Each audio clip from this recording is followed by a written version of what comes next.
কৰাটো তেখেত কিয় 17 তাৰিখে আহিলে এইটো প্ৰশ্ন হৈছে তাৰ আগতে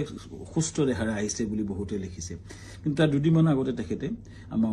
7 ছেপ্টেম্বৰত মুম্বাইত তেওঁ খুব ধুনীয়া পাৰফৰ্মেন্স কৰিছে মুম্বাইত আৰু তেখেতে 1 তাৰিখে নে 3 তাৰিখে দিল্লীত তেখেতে পূজাত এটা অনুষ্ঠান কৰাৰ কথা আছিল সম্পূৰ্ণ কনসাৰ্ট বা মিউজিক্যাল প্ৰগ্ৰাম কৰাৰ কথা আছিল কেৱল প্ৰগ্ৰাম তেওঁ লাইন হৈছে তেখেতে প্ৰগ্ৰাম কৰি আছিল সো কটিকে সুস্থ দেহাৰে আমি অনাটো আমাক এটা অতি ভুল দোষাৰোপ কৰা হৈছে তৃতীয় কথাটো হৈছে তেখেতে 17 তাৰিখে এই কাৰণে আহিলে সেইদিনাখন ডাইৰেক্ট ফ্লাইট আহিলে কাৰণ কলিকতা হৈ আহিলে বহুত দীঘলীয়া হয় 19 তাৰিখে আমাৰ অনুষ্ঠান আৰম্ভ হয় সো সেইকাৰণে 17 তাৰিখে গ্ৰুপ ফ্লাইটত তেওঁ আহিছিলে লগতে দলটো আহিছিলে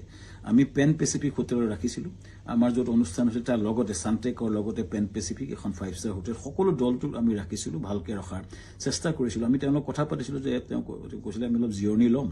আৰু 20 তাৰিখে 19 তাৰিখে তেওঁ আৰম্ভণি অনুষ্ঠানত তেওঁ থাকিব আৰু 20 তাৰিখে তেওঁ দুটামান গান গাব ভূপেন হাজৰিকা এটা ট্ৰিবিউট দিব এইটো আলোচনা আমাৰ হৈছিল পিছৰ 18 তাৰিখে দিনাখন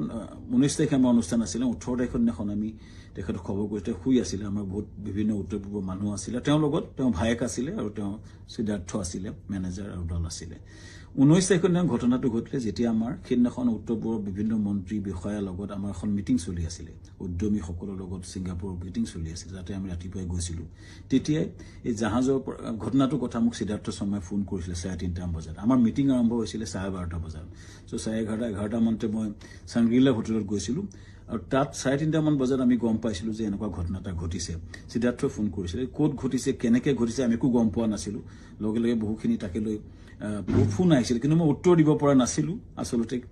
ইমান ডাঙৰ ঘটনাটো আমাৰ মৰমৰ বুকুৰ আপোন মানুহজন এনেকুৱা ঘটনা ঘটিছে কথাটো আমাৰ কাৰণে এটা থটমটৰ নিচিনা হ'ল আৰু লগে লগে আমি দূতাবাসৰ লগত কথা পাতি তালৈ গলো আৰু ঘটনাটো হ'ল আৰু এই ঘটনাটোৱে সকলোকে মুখৰে মাত নাইকিয়া কৰিলে আৰু গম পাই লগলে আমাৰ অনুষ্ঠানটো বাতিল কৰা বুলি আমাৰ হাই কমিছনে নিজস্বভাৱে ঘোষণা কৰিলে আৰু অনুষ্ঠান তাতে বাতিল কৰা হ'ল তাৰ পিছতো কোনবাই উলিয়াইছে আমি প্ৰগ্ৰাম কৰি আছিলো বুলি কিন্তু আসলতে আমাৰ ভাৰতৰ ৰাষ্ট্ৰদূতাই এইটো ডিক্লেয়াৰ কৰিছিল অনুষ্ঠানটো সম্পূৰ্ণ বাতিল কৰা হৈছিল আৰু সেইটো পিছতো আমি টিমটোৰ লগত লাগি কেনেকৈ আমাৰ পাৰ্থিৱ শৰীৰটো গুৱাহাটীলৈ পঠাব পাৰি তাৰ লগত মই কাম কৰিছিলো সিদ্ধাৰ্থ লগত আমাৰ মৰ্গত আমাকে যাবলৈ দিয়া হৈছিল সিদ্ধাৰ্থ আৰু সন্দীপন শেখৰৰ লগত আৰু তাৰ পিছতে কেম্পেইনটা আৰম্ভ হ'ল আমাৰ বিপক্ষে সেইদিনা মই কৈ আছিলো যে মৰ্গলৈ যাওঁ বুলি কোনোবাই সেইটো মদ খাবলৈ যাওঁ বুলি এটা কেম্পেইন কৰিলে কোনোবাই ক'লে যে শ্যামকান্ত মহন্তক মানে ধৰি হত্যা কৰিব লাগে এনেকুৱা ধৰণৰ কেম্পেইন আৰম্ভ হ'ল আৰু এটা ভয়ানক আমাৰ বিপক্ষে এটা কেম্পেইন শ্ৰদ্ধা ৰাইজ এটাই মই ক'ব খুজিছো